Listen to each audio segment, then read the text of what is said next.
Good morning, everyone. My name is Enoch, and today I have a challenge for Christians. So this is one of the main problems that led me away from Christianity and to become an atheist. The passage I'm reading from the Bible today comes from John chapter 10. This is verses 25 to 29. I'm just going to read it for you, and then we're going to discuss it and the problem I see. Jesus answered them, I told you, and you do not believe the works that I do in my Father's name. These testify of me. But you do not believe, because you are not my sheep. My sheep hear my voice, and I know them, and they follow me. And I give eternal life to them, and they will never perish, and no one will snatch them out of my hand. My Father who has given them to me is greater than all, and no one is able to snatch them out of my Father's hand. So twice in the same passage, by the way, that was the New American Standard Version, we have Jesus saying that no one is able to snatch them out of his hand, and then no one is able to snatch them out of the Father's hand. Now this presents a problem, because more and more often today, we see Christians listening to atheists or other secular people and deconverting and deconstructing and no longer calling themselves Christians. So in essence, they were in the Father's hand, and then because of the intervention of other people, now they are not. But wait a second. This is very contrary to what we just read. And remember, this came from the words of Jesus. So if Jesus can be wrong, then Christianity has a really big problem. So this is one of the things that led me to become an atheist, because I thought about this and I looked at how all these sincere Christians, and you hear their testimonies and they're so sincere, how they fell away and how they listened to other atheists and were convinced that Christianity wasn't true. And I thought to myself, it's really irrelevant what the evidence is, because they were sincerely convinced and followers of Jesus, and then they were sincerely unconvinced. So even if to you the evidence for Christianity is so overwhelming, that still doesn't help with this problem. So there's two solutions that can be proposed that I see. The first is, well, they were never saved.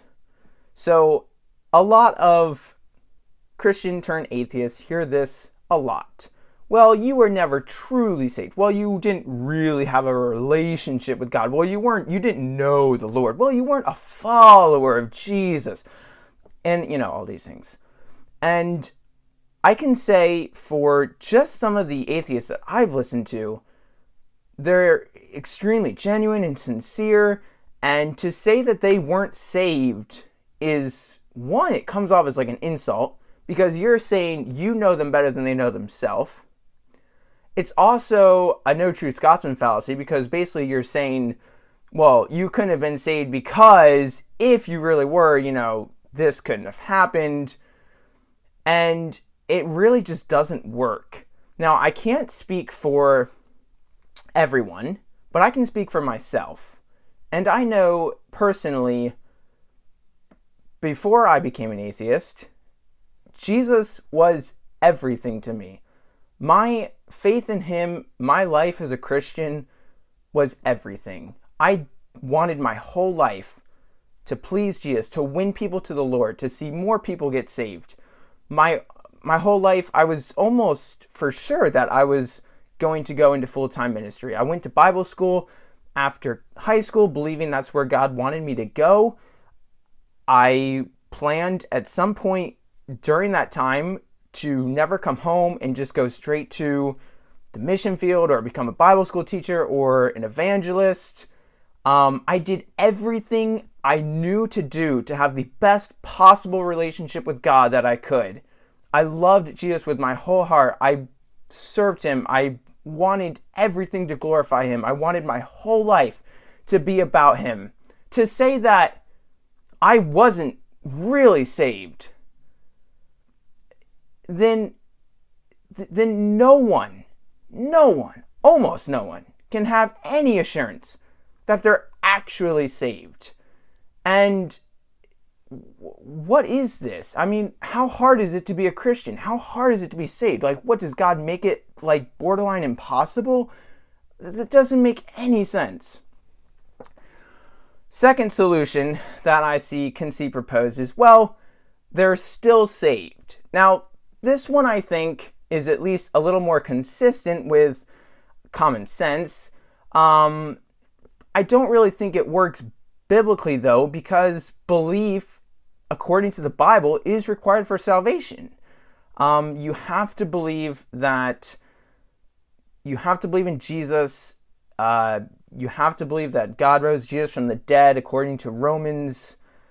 Eternal life is knowing God and Jesus. I mean, so if you just read the New Testament, to say like an atheist can still be saved, I mean, maybe it's possible, but it doesn't really seem to fit with the Bible. And if that were the case,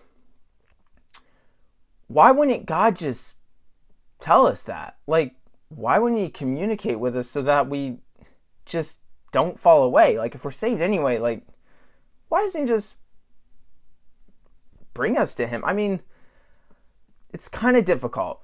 So this is a big problem that I see.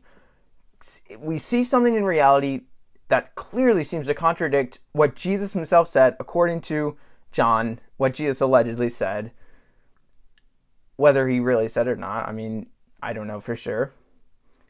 But this is definitely one of the biggest things that caused a problem for me. Because I was like, this just should not be possible. If the conversion experience, when someone becomes a Christian, if that is a supernatural occurrence, nothing natural, no evidence, no philosophical arguments should be able to genuinely convince someone they don't have a good reason to believe that God exists. It doesn't matter if you think that the evidence is overwhelming and it's anyone who doesn't believe in Christianity after looking at the evidence is just not wanting to believe and they're choosing to reject it. It doesn't matter if you think that, because to the sincere atheist who was a Christian, it's just not convincing. And if they had a supernatural experience when they got saved and they had God's Spirit living in them, that should not be possible. And according to Jesus, it can't happen. So I ask you, if it was possible for people to snatch them out of the Father's hand, what would it look like? Because I think it would look exactly like what we see happening today. I've been Enoch, and have a great day.